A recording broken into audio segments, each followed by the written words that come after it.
দিখো দিচৈৰ বুকুত বৰষুণে লিখিলে বেদনাৰ চিঠি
শিৱসাগৰ পানে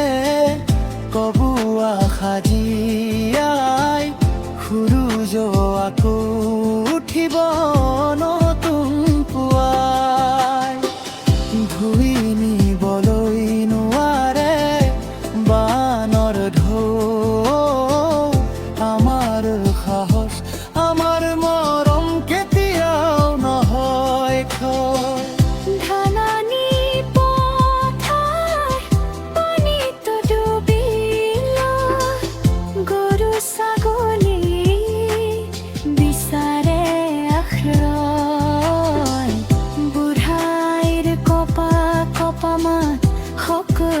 ঠিক হ'ব সপোনৰ কথাই নাৱৰ ওপৰত জীৱন ভাহে মানুহে মহৰ হাত ধৰে এমুঠি ভাত ভাগি খাই মানৱতাৰ জ্বলি উঠে যিমানে আহক ধুমুহা বৰষুণ ভাঙিব নোৱাৰে আমাৰ ধৰণ শিৱসাগৰৰ মাটি আমাক শিকায় সংগ্ৰামৰ মাজতো জয় শিৱসাগৰ কান্দে কিন্তু হৈ ৰখা প্ৰতিহিদত নতুন সপোন সজাই বানৰ কলা ডাৱৰ আঁতৰিব এদিন আকৌ ফুলিব ধানৰ সেউজীয়া দিন হাতত হাত ধৰি যাওঁ একেলগে আমি অসমীয়া